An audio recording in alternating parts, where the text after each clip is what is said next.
I've been seeking out such a the World War II a diver's knife. Hey, how's it going, guy? Not quite accurate. Got an vintage Bob Dylan album right here. Okay, it's known as Portrait. The cover's in high quality form. I imply it's miles 4 years old. That's now not that old. Pawn Stars has been drawing customers into the sector, famous gold and silver pawn shop for over many years. But not anything quite compares to those moments while Hollywood's greatest walked via those doors. What happens while a martial arts legend examines a centuries-old samurai sword, or when a rock big name turns an everyday guitar into a piece of art. From unexpected negotiations and wonder authentications to million greenback offers, those celebrity encounters converted an ordinary Las Vegas pawn store right into a hub for the rich and well-known. And talking of sudden traffic, who could have thought that one afternoon a certain celebrity from the workplace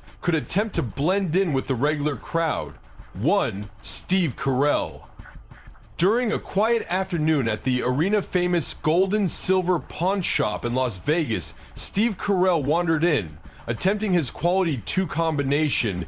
Rick Harrison, ever observant, observed something familiar about this specific consumer, but determined to play it cool. What made this stumble upon specially thrilling became the timing. Carell had just wrapped up filming The Office finale, and the show's emotional end became still sparkling in everyone's minds. As Rick approached, he could not resist creating a playful comment about how he continually imagined Steve Carell could be lots shorter in character. A statement that instantly broke the actor's tried anonymity. Carell, slightly irritated at being observed, eventually dropped the regular guy act and let his natural attraction shine through. His attention fast became to an uncommon piece inside the display case. A World War II diver's knife that doubled as a multi-bectic. The knife, as Rick explained, were recovered from a sunken Nazi U-boat off the coast of Florida, making it now not only a weapon, but a chunk of records. Rick, seeing real interest in Carell's eyes, noted the charge tag of $2,500. What accompanied change into perhaps one of the most unusual negotiations in the store's history. Instead of looking to lower the charge, Carell kept raising his offers, first to $4,000, then $6,000, turning the everyday pawn store haggling procedure on its head. Rick observed himself inside the abnormal position of having to negotiate up as opposed to down. Carell explained his fascination with World War II artifacts, revealing that his father had served inside the battle and had frequently instructed tales about similar multi-cause gear that saved lives in crucial conditions. The actor's eyes lit up as he tested the knife's various capabilities, from a bottle opener to a makeshift screwdriver, everything telling its own story of survival at sea. Despite the escalating gibs and private connection, Carell in the long run failed to buy the knife. Instead, he revealed himself as an avid collector of ancient memorabilia and promised to return the following day to spend hours exploring the store's treasures. Before leaving, he shared an amusing anecdote approximately how his man or woman, Michael Scott from The Office, would probably attempt to change the knife for a fix of comedy props. 2. Bob Dylan.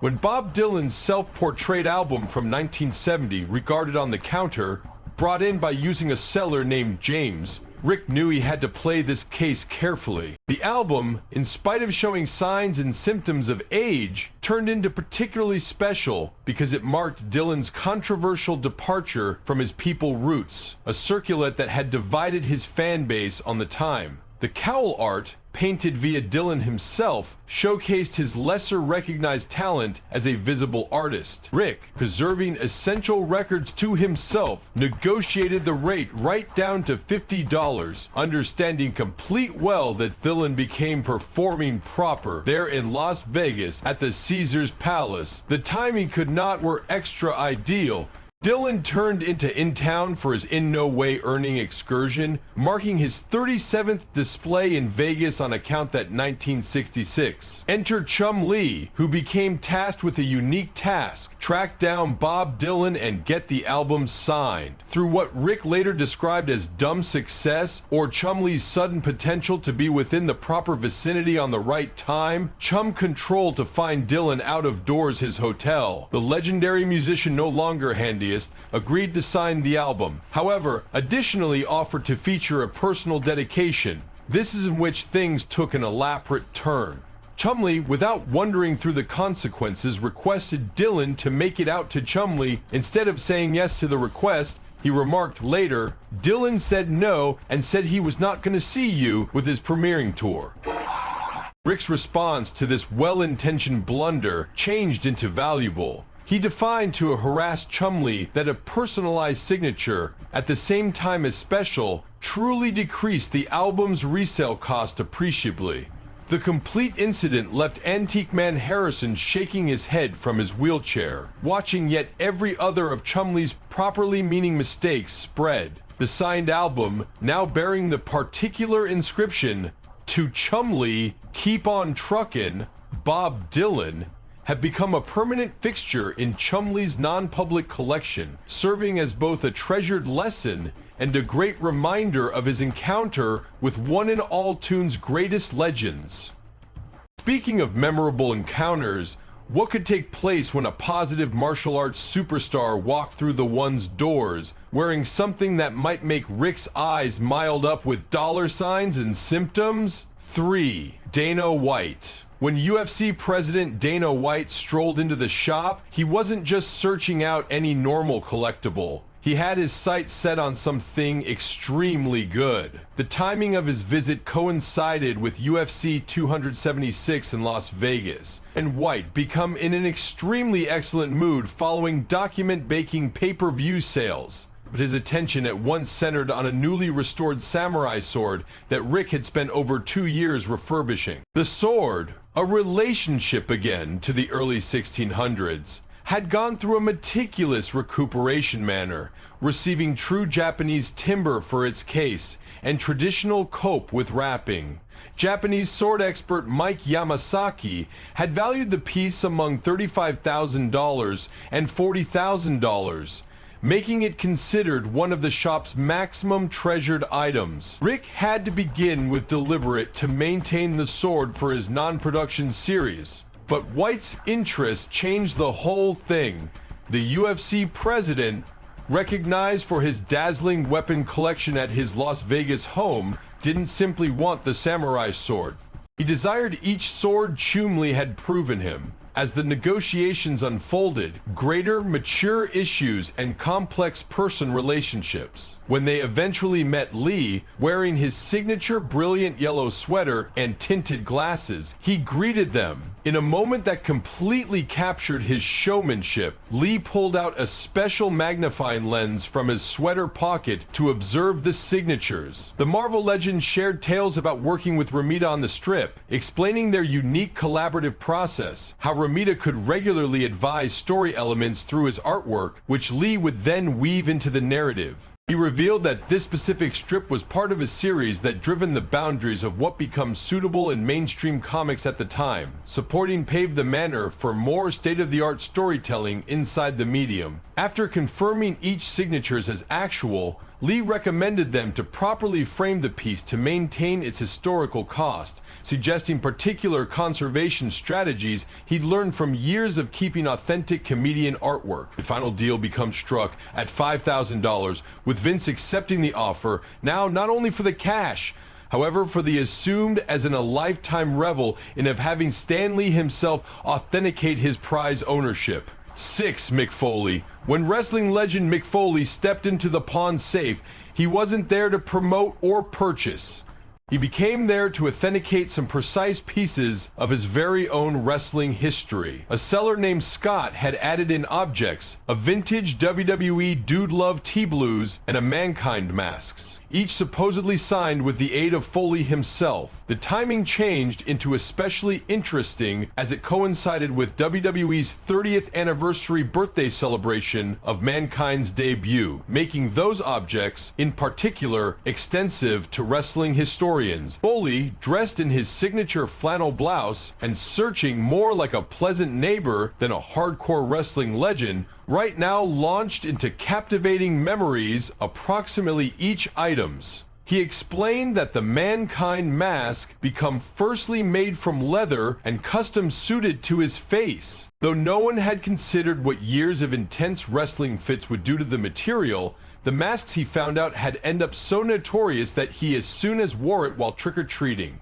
coping with Phil being left unrecognized while he surpassed out candy to his very own enthusiasts. He shared a particularly elapsed story approximately how the mask's layout changed into inspired via an aggregate of Hannibal Lecter and a medieval torture device he'd seen in a history ebook. The Dude Love shirt held its personal unique records. It became from a confined production run of most effective 500 pieces, providing a unique tie-dye pattern that absolutely helped design during his man or woman's brief but memorable hippie phase. The shirt's introduction came from a backstage comic story approximately Foley's character evolution, from the hardcore Cactus Jack to the peace-loving Dude Love, a change that perplexed and overjoyed lovers in same degree. As he examined each items, Foley shared the tale of his famous Hell in a Cell suit, in which he fell 16 FF through an announcer's desk, at the same time as wearing a similar masks. This suit, he defined, without a doubt broken several masks, all through rehearsals, making genuine ones from that technology mainly rare. He also discovered how the Dude Love man or woman changed into firstly conceived in his teenage years, making the t-shirt an illustration of a character many years inside the making. This also was true when he was in great shape in his used to be a fairly fit guy. The authenticity of each object became confirmed, with Foley declaring unique details about his signature fashion, from that length, consisting of a small peace sign he used to incorporate into Dude Love autographs. When Rick and Chumley provided Scott $2 for both portions, something unexpected happened. Scott, as opposed to accepting or negotiating, determined that meeting Mick Foley and listening to those personal memories became well worth extra than any financial cost. He left with his memorabilia and a priceless story to tell, at the same time as Foley stayed at the back of Avalon to signal a few more autographs for starstruck clients who had accrued at some stage in his visit, even demonstrating his famous mandible claw pass on an inclined Chumley. Speaking of legends, what might occur whilst a member of one among Britain's maximum iconic rock bands brought now not simply his guitar abilities, however his artistic capabilities to the storeground? 7. Phil Collins. When a lovely blonde lady walked into the shop wearing a uniquely painted Jackson guitar, the body of workers wasn't organized for the mythical parent who might soon follow. The guitar belonged to Phil Collins, Def Leppard's lead guitarist, when you consider that 1982, and represented extra than just some other signed memorabilia piece. This became certainly one of 30 special guitars he had hand-painted for Jackson Guitar's 30th anniversary. However, the tale behind this precise piece ran a lot deeper. Collins' dating with Jackson Guitars spanned over a long time, starting with their custom-made models all through Def Leppard's groundbreaking Pyromaniac classes, where the guitar maker had crafted precise devices to achieve the band's innovative multi-arid sound. The dealer, with a bit of luck, asked for $10,000, aware of the piece's precise role in each rocking guitar manufacturing history, and he paid this much for the dealer, with a bit of luck, asked for $10,000. Aware of the piece's precise role in each rock and guitar manufacturing history, the guitar turned into marked with the label AP3 on its take care of, figuring out it as one of the first 10 exercise pieces Colin had created. Each device in this constrained series informed its very own tale. XS4, EP3, thus spoke the Lady of the Lake, ExxonMobil, making sure that this piece of records could retain to teach and encourage Destiny generations. Rick later admitted to the cameras that even as the profit margin became enormous, the actual cost was in maintaining an immediate connection between of America's maximum influential commentators on society and politics, Mark Twain and Katie Couric. From Hollywood icons and rock legends to wrestling superstars and broadcasting pioneers, the Pawn Store has visibly its truthful proportion of unforgettable celebrity moments. Each visit added its personal, unique tale, treasured piece of history, and regularly sudden twists. But we are curious, which celeb come upon amazed you the most? Was it Steve Carell's playful negotiation, Dana White's big sword purchase, or possibly Stan Lee's comic authentication? Let us realize in the remarks beneath. Don't forget to love this video and subscribe for more captivating stories.